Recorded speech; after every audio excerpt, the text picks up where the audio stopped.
longer. Praise the Lord.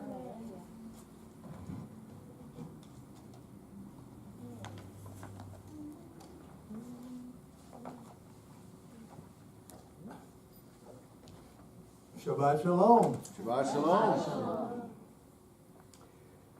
Our Parasha today is Yitro, Jethro. But we're not going to talk about Jethro today.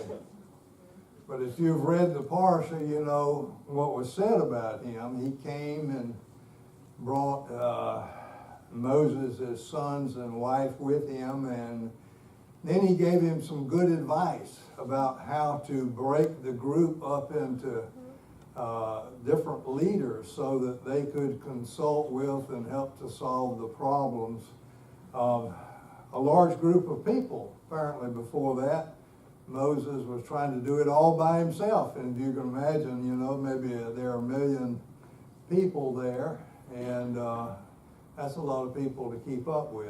So that's Yitro, Jethro. But in this Parasha today, it seems that every succeeding Parasha is a new opportunity for us to reevaluate our commitment and our relationship with Adonai. Today we're going to be considering the initial events of the covenant at Sinai, what they meant to ancient Israel, and what they might mean to us today. This whole story began in a covenant between Adonai and Abraham. And now it continues to unfold with his descendants.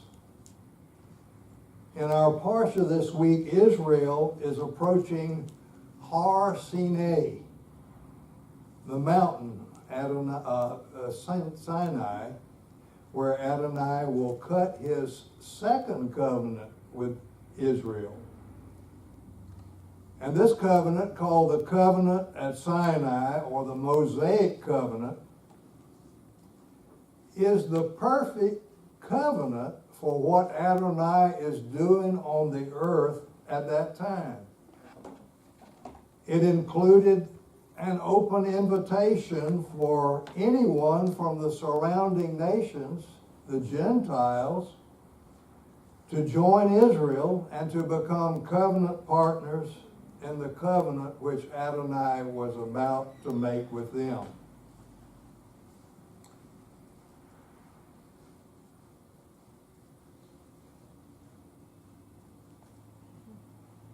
Shortly after Adonai laid out the regulations of the Passover, he also made provisions for Gentiles. But if an outsider dwells with you who would keep the Passover for Adonai, all his males must be circumcised. Then let him draw near and keep it. He will be like one who is native to the land.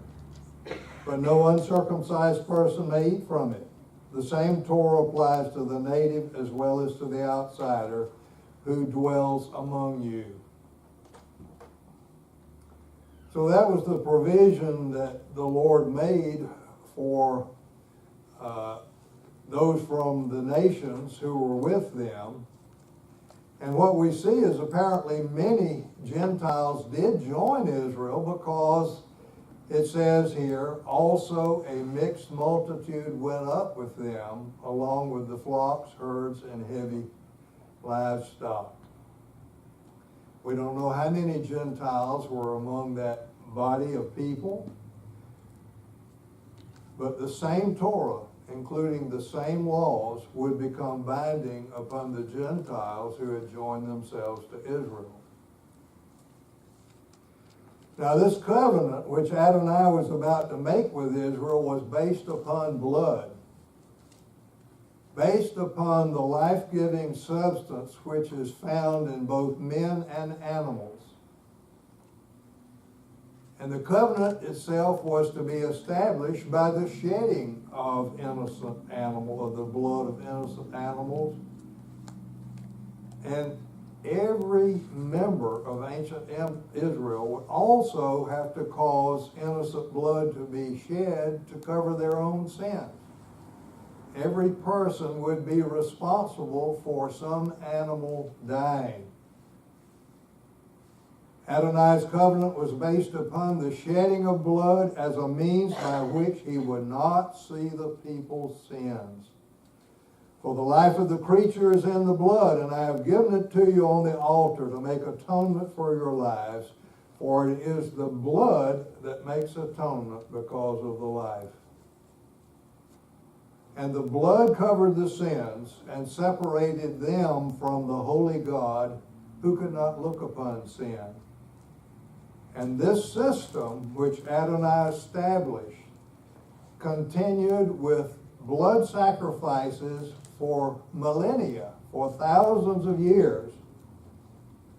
And during that time, the Goy Kadosh, the holy and set-apart nation of Israel, continued to be a mixed multitude as men and women from the other nations continued to seek the one true God and to join themselves to him.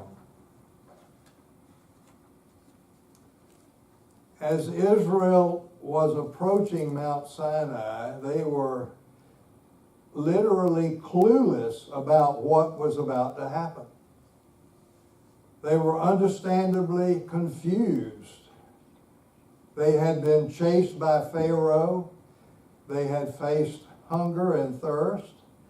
They had been attacked by the Amalekites. Even though all of these events had turned out well, we saw that Pharaoh had been defeated, that manna had been given, water was gushing from a rock, and the Amalekites were defeated. Yet they were still in somewhat of a daze.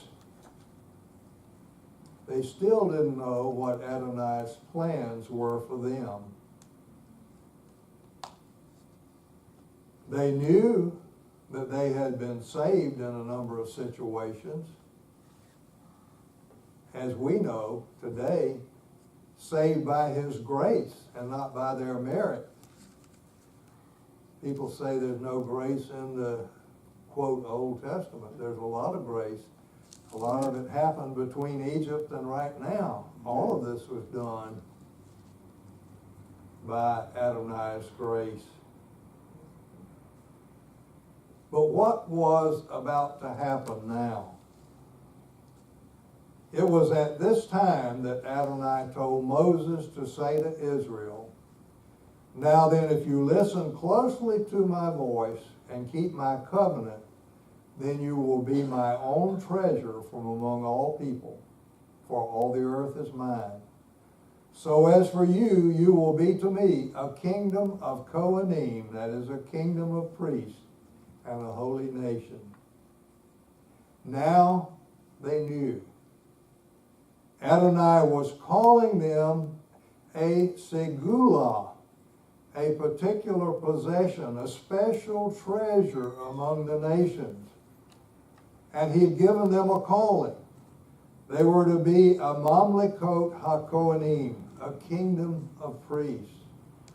And they were to be a goy kadosh, a holy nation, a nation which was set apart for Adonai. God was going to work within and through Jacob's descendants. This is the way I see it. In effect, they were to be the Middle East distributors for Adonai. They had the franchise. They had Adonai's franchise. And in the midst of this very small group of people was the only place in the known world where the one true God, Yod-Heh-Vav-Heh, could be worshipped.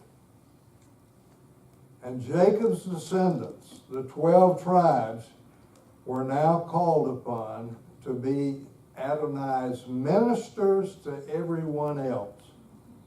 And each person, although they might not have been a Kohen, a priest according to the tribe of Levi, Each person was called to be a priest and an evangelist for Adonai.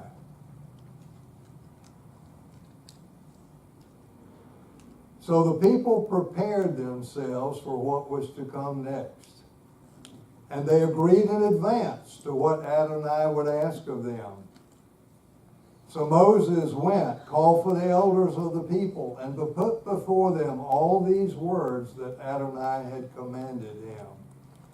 All the people answered together and said, "Everything that Adonai has spoken, we will do." Then Moses reported the words of the people to Adonai. Adonai had told them that he would be coming in a thick cloud. In the morning of the third day, there was thundering and lightning, a thick cloud on the mountain, and the blast of an exceedingly loud shofar. All the people in the camp trembled. Then Moses brought the people out of the camp to meet God, and they stood at the lowest part of the mountain. There's something significant here. In Jewish tradition, the third day that's spoken about here was the 50th day since Nisan 16, the day after Passover, and it was Shavuot. It was Pentecost, that they were standing there at Mount Sinai. And the people quaked with fear as fearful signs and sounds continued to occur. Now the entire Mount Sinai was in smoke, because Adonai had descended upon it in fire. The smoke ascended like the smoke of a furnace. The whole mountain quaked greatly. When the sound of the shofar grew louder and louder, Moses spoke.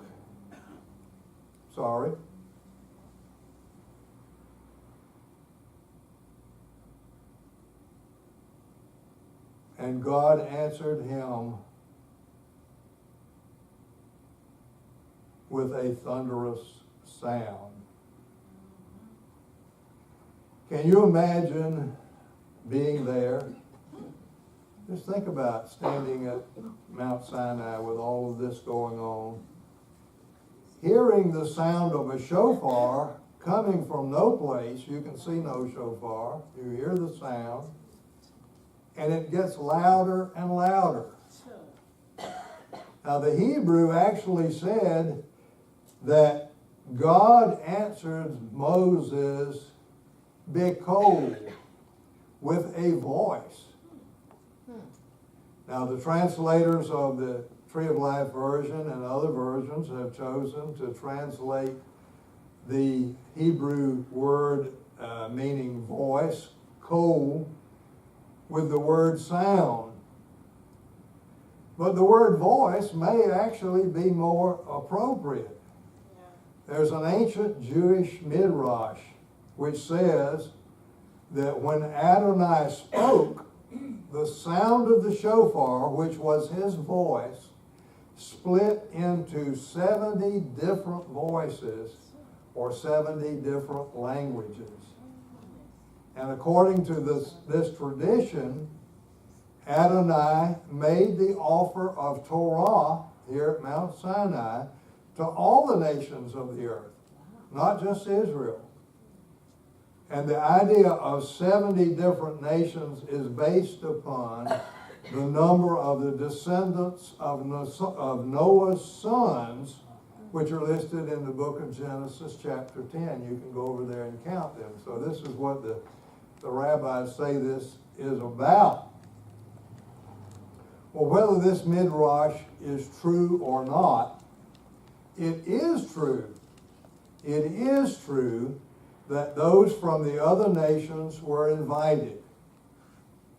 The proof was that they were there. They were there. The Gentiles who had come out of Egypt with Israel. And Gentiles continue to be invited to be a part of the Goy Kadosh, Adonai's holy nation. Today, when we say Israel, we mean everybody who is a part of Israel, and that includes Gentiles who have accepted Yeshua, accepted Jesus, as well as all of the Jewish components of Israel. So when we say Israel, we don't leave anybody out if they have accepted Yeshua as their Messiah. Those Gentiles who joined with Israel in that day were known as Gerim. That's the plural word. Ger is singular, and it means a sojourner, someone who lives among and within another group of people. The significance of this shofar at Sinai is that this is the first shofar, the one which proclaimed Adonai's relationship with Israel, the first shofar. If there's a first shofar, there's also a last shofar, right? Amen. The last shofar is the one which will announce the coming of Messiah Yeshua, coming to earth to receive his people Israel, the redeemed from all of the nations. And so what we see is that everything else goes on in between those two shofarot. Now we have the Aseret HaDibrot, the 10 words. That's the Jewish way of saying that, the 10 words, the 10 commandments. They have been looked upon by many followers of Jesus as being the only important commands in the Old Testament. My personal view on this is that they are a prologue, an introduction to all of the other commandments which Adonai will soon reveal. Now, individually, we can say that these 10 are of utmost importance, but they're not the most important. What did Yeshua say? He said, the greatest commandment is you shall love the Lord your God with all your heart, with all your mind, and with all your strength. We have already affirmed that today together. And he said the second most important is similar. You shall love your neighbor as yourself. So actually, if we are serious about keeping these two commandments, which I just mentioned, we will not violate any of the other 10. This doesn't mean that we're to take the 10 commandments lightly, or any of the other succeeding commands which Adonai would give. They are all important. They're all important. Well, this is something that we've talked about many times, and you've heard it before, but for centuries, the rabbis have likened the relationship which Adonai established with Israel at Sinai to a marriage. In a traditional Jewish marriage, there is a signed contract called a ketubah. I think you all know that. And it's a contract which both the bride and the groom must sign. What it does is to restate the fundamental conditions that are imposed by the Torah upon the husband. Such things as providing his wife with food, providing her with clothing, and her conjugal rights. The woman signs this ketubah to signify her acceptance of the groom's conditions. And what we see is this is really very much like the covenant which Adonai made with Israel. Yod-Heh-Vav-Heh, the father, is the chosan, the groom. And he is the guarantor of the provisions of the covenant. The people of Israel, the Kala, the bride, signed the ketubah, the marriage contract, with Adonai verbally. All the people answered together and said, everything that Adonai has spoken, we will do. We also know that in an ancient Jewish marriage, the betrothal would take place up to a year or more before the actual marriage. The betrothal ceremony is called erusin. Sometimes it's also called kiddushin. And it was during this ceremony that the ketubah was agreed to. But the actual marriage ceremony would take place at a later date at a ceremony called nisuin. So what we see is that this again fits very well with what happened at Sinai.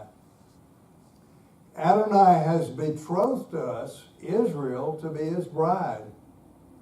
We are betrothed now, but we have not yet had the actual marriage. He has given the responsibility of the actual marriage to his son Yeshua, who will complete and consummate this marriage with us. Actually, many years after the betrothal took place at Sinai, but as we can see looking forward now, not too many years from now. Yeshua is the chosen, the groom, and he will soon return for us, the Kala, his bride. His coming will be signaled by the last shofar. What began at Sinai, the Kahila, the congregation in the wilderness, the original congregation of Adonai at Sinai, is still present today. It is present today as the Kahila, or the ecclesia of Yeshua, his body of believers. It is for us in that congregation, everyone who has trusted Yeshua, that Yeshua will return. So what happened at Sinai is very important to us. Those of us who are the people of the Messianic Jewish movement. Adonai's latter-day restoration of Yeshua's first century movement. Now, right now, I'm just talking about us and not anybody else. Prior to the founding of the Messianic Jewish movement in the late 1960s, Christian Jews, that is, Jews who had trusted Jesus, followed the halakha, the customs of the church. And many of them basically discounted what happened at Sinai. In general, they believed that the first covenant and all of its laws had been fulfilled and done away with by Jesus' sacrificial death. But the Messianic Jewish movement basically changed that understanding for Jews and Gentiles who are called to be a part of the movement. This is only for those that the Lord has called into this movement. Ancient truth was restored. Now we, those of us here, understand that Torah has not been done away with, and that Jew and Gentile who know Yeshua, that is, those who has called into the Messianic Jewish movement, can be a part of the covenant at Sinai. We, along with all followers of Yeshua, are also covenant partners of the new covenant spoken of by Jeremiah. But this is the covenant I will make with the house of Israel after those days. It is a declaration of Adonai. I will put my Torah within them. Yes, I will write it on their heart. I will be their God, and they will be my people. The Torah that Adonai has put within us when we accepted Yeshua includes some laws from the Tanakh, the Hebrew Bible, and some from the writings of Yeshua's followers. Even as we have trusted Yeshua as our Messiah, we also understand that his commands in both the Tanakh and the Ketuvim Shlichim, the writings of his followers, which are applicable today, are for us.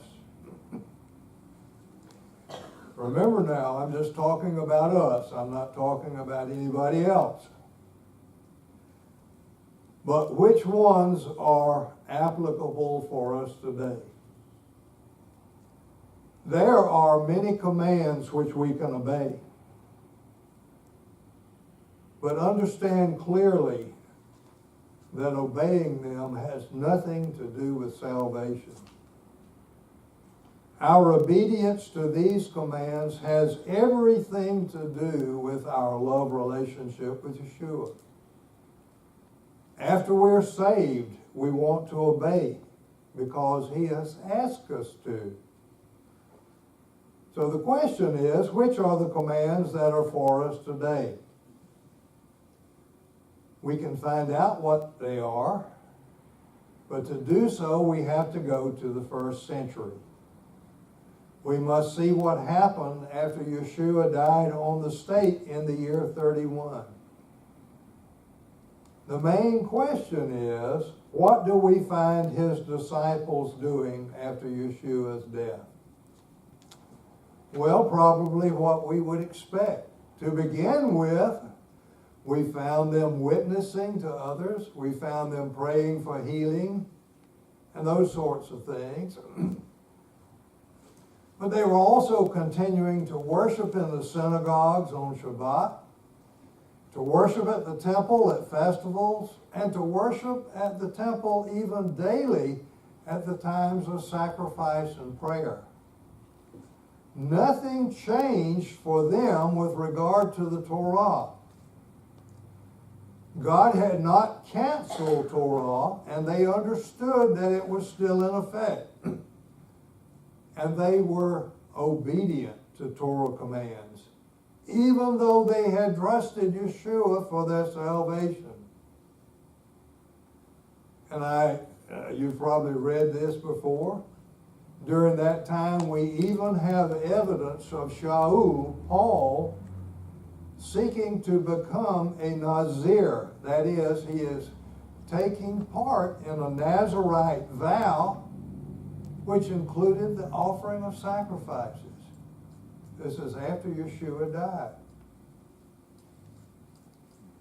But even though nothing had changed with regard to Torah and temple worship, it was not always to remain so. Change was coming, and the writer of Hebrews saw it in the future. The last verse of Hebrews chapter 8 is somewhat mysterious. The writer said, in saying new, he has treated the first as old. But what is being made old and aging is close to vanishing. That is a mysterious saying. But to understand what this means, we must first understand when it was written, or as close as possible to when it was written. Theologians suggest that the earliest possible date of the book of Hebrews is the year 65. But they also say it could be as late as 95. I personally believe that 65 is close to the actual date, and I'll tell you why in a moment. But first, let me ask this question. What does your Bible say with regard to this verse? Well, don't worry about it. Don't look it up. I'll tell you. I will tell you what many of them say. By calling this covenant new, he has made the first one obsolete. And what is obsolete and outdated will soon disappear. As you can see, that's the New International Version. The New International Version and mainstream Bibles use words to this effect, adding the word covenant. But what does the Greek say? In saying new, he has made obsolete the first, that moreover growing old and aging is near vanishing. That's directly from the Greek. The word covenant is not there in the original. It was added by the translators of the New International Version, the King James Version, the New King James, the American Standard, the New American Standard, and many others. Why did they add this word?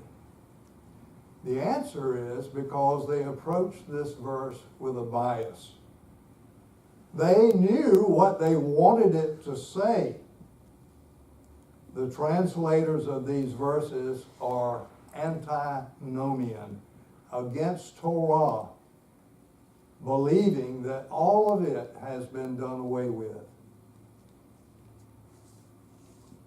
But then again, here's the question. What is it that is being made old and aging and is close to vanishing that we read about in verse 13? If we read the rest of Hebrews chapter 8 in context, we will find out the answer.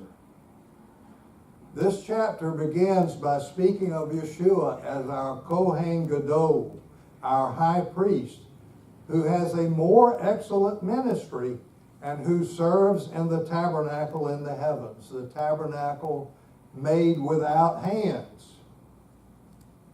But if Yeshua has a more excellent ministry, whose ministry is it more excellent than? Here's the answer. For every Kohen Gadol, every high priest, is appointed to offer both gifts and sacrifices. So it is necessary for this one also to have something to offer. Now, if he were on earth, he would not be a Kohen at all, since there are those who offer the gifts according to the Torah.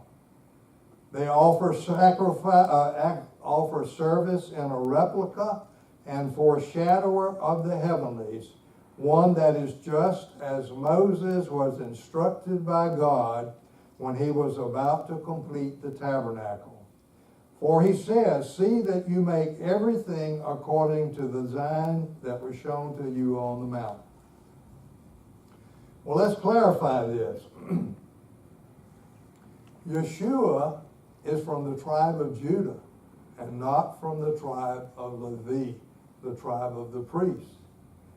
And as the scripture said, if Yeshua was on the earth, he would not be a Kohen. He would not be a priest. But the writer of Hebrews says that there are those on earth who offer the gifts of the Torah today. When he was writing it, he said they offer it today in the temple, which is a replica of the heavenly tabernacle. So here he is speaking of the Levitical priesthood, which at the time of this writing continued to offer sacrifices in the temple in and around the year 65 CE. Those Levitical priests even ministered to Shaul, that we spoke about a moment ago, when he went to the temple to offer sacrifices.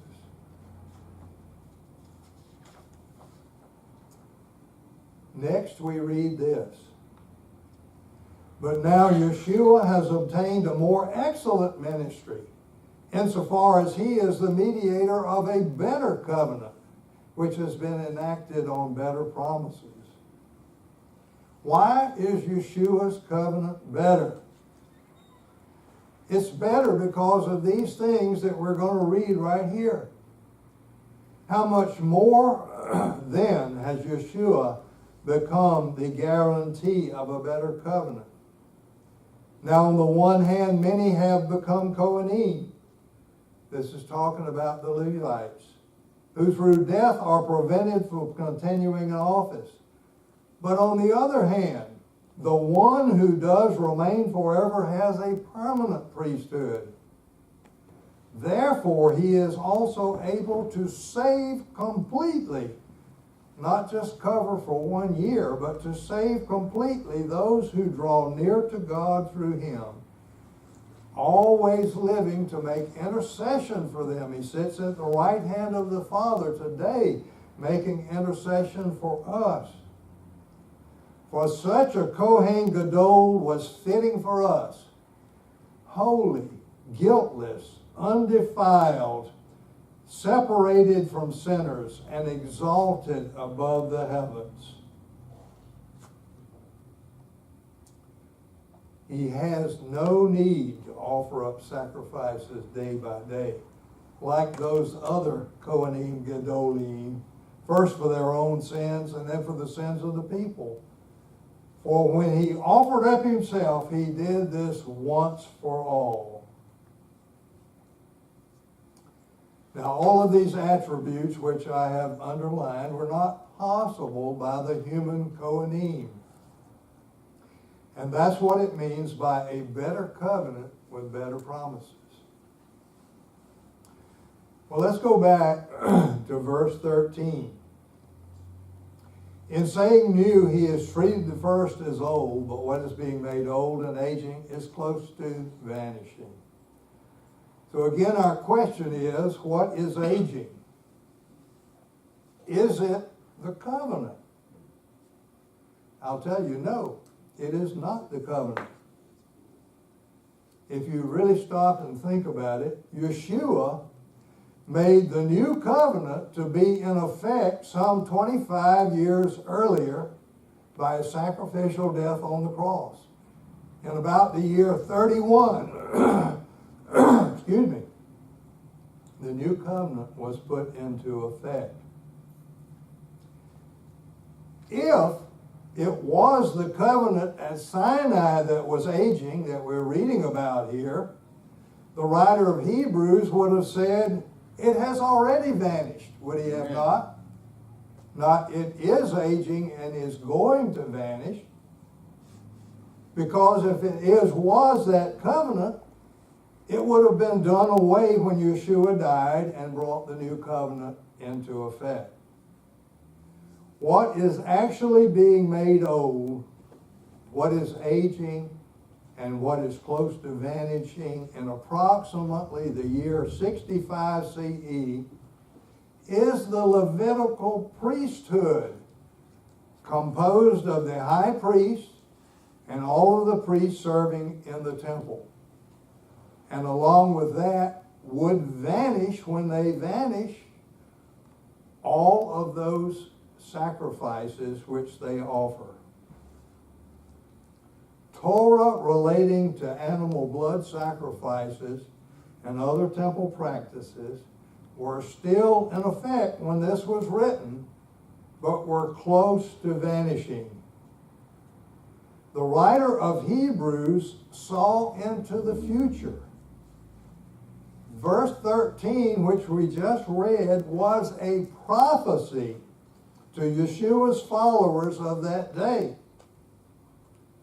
And the prophecy was fulfilled in the year 70 when the Romans destroyed the temple and the priesthood and the sacrificial cult became obsolete. At that time, Kohanim could no longer fulfill their duties according to Torah. And that is why I believe that the letter to the Hebrews was written in about 65 CE and not 95 CE, because Levitical practices completely vanished in the year 70 when the temple was destroyed. So what does this mean for us today? Remember, I'm still talking to us, those who are part of Beit Shalom and the Messianic movement. It means that a very large part of the 613 commandments of Torah can no longer be obeyed. Any command which requires that a person go to the temple in Jerusalem is no longer in effect. In addition, commands which specify that they are only to be obeyed in Israel are not for us living outside of the land. What this leaves is those commands that don't fit into these categories. They are for us, such things as keeping the Sabbath, not eating unclean foods, the 10 words which we read about today, the first and second greatest commandments, excuse me, and others. It's up to us as followers of Yeshua to know what these commands in Torah are. And while you're at it, you can also find out about the 1,050 commands which are found within the Ketuvim Shlikim, the writings of Yeshua's followers. Someone has counted them. There's 1,050 there. Well, this would frighten us to death if we thought we had to stop and learn what every one of these commands were. But I think the truth of the matter is if we obey the first and second command, we're not going to disobey any of these commands. That's what really happens. Regarding these commands which can be kept, Yeshua said, "Do not think that I came to abolish the Torah or the prophets. I did not come to abolish, but to fulfill. Amen, I tell you, until heaven and earth pass away, not the smallest letter or serif shall ever pass away from the Torah until all things come to pass." So who are we, those of us here in Beit Shalom, and the others who are called to be Yeshua's followers in Messianic Judaism? We're two groups of people who are one in Messiah. We are one in Messiah Yeshua. Jew and Gentile, one in Messiah. Whether we are Jew or whether we are Gentile, we've been called into Adonai's Messianic Jewish movement. Danny, can you get it back up? It went away. Oh, it's way on mine here. I don't know what happened here. All right. My screen went blank. That's what. Jews within the movement are called Yehudim Tzaddikim, righteous Jews, Jews made righteous by Yeshua, and they are the first fruits of the Jews. Gentiles in the movement are Gerim Tzaddikim, righteous Gentiles, Gentiles made righteous by Yeshua, who are sojourners among the Messianic Jews. Now, I want to make this clear. Jews and Gentiles in this movement are no more special than Jesus' followers in the church. We just have a different calling. But not every Jew who has trusted Yeshua is called into Messianic Judaism. Many Jews serve in the church. Those Jews who are called to and are a part of Messianic Judaism, I like to call Boazes, like the man from the tribe of Judah who married a Gentile. Relatively few Gentiles are being called into Messianic Judaism. If you look at the overall size of Christianity, which is what, a couple of billion? We're looking at probably hundreds of thousands in the Messianic movement. So the church is the bigger and greater part of the body. And it's an important part too. It has its own place and its own purpose. But today we're talking about Messianic Judaism. And those Gentiles that have been called into Messianic Judaism, I call Ruths. The great distinction regarding Gentiles in the Messianic Jewish movement is that they have said, as Ruth said, "Do not plead with me to abandon you, to turn back from following you, for where you go, I will go, and where you stay, I will stay. Your people will be my people." That last phrase is the important thing. This is what we say, and this is what we practice. Your people will be my people. Now, Christians are also called Ruths in the sense of the rest of the verse, just as we are, and your God, my God. Christians and Messianic followers of Yeshua's both have Naomi's God, but only Messianic Jewish followers of Yeshua have taken Naomi's people to be their people. And that's the distinction. This is the significance of the covenant at Sinai to those of us who are called to Messianic Judaism. We are Boazes and Ruths who identify with and serve with the group of Yeshua's followers in Messianic Judaism. We are a movement which has Jew and Gentile working together to bring about the salvation of all Israel. That's one of our main things that we pray for. We want all of the other Jews to be saved. So we are working together for the salvation of all Israel, the traditional Jews, and we are working together to hasten the return of Messiah's kingdom to earth.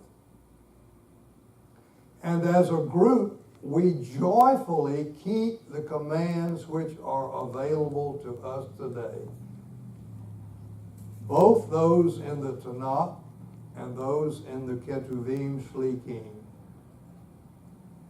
We can't do this in our own strength. We must have the power of the Ruach Kodesh, the Holy Spirit, in our lives. And we must daily commit ourselves to follow Yeshua. He said, if anyone wants to follow after me, he must deny himself, take up his cross, and follow me. For whoever wants to save his life will lose it, but whoever loses his life for my sake will find it.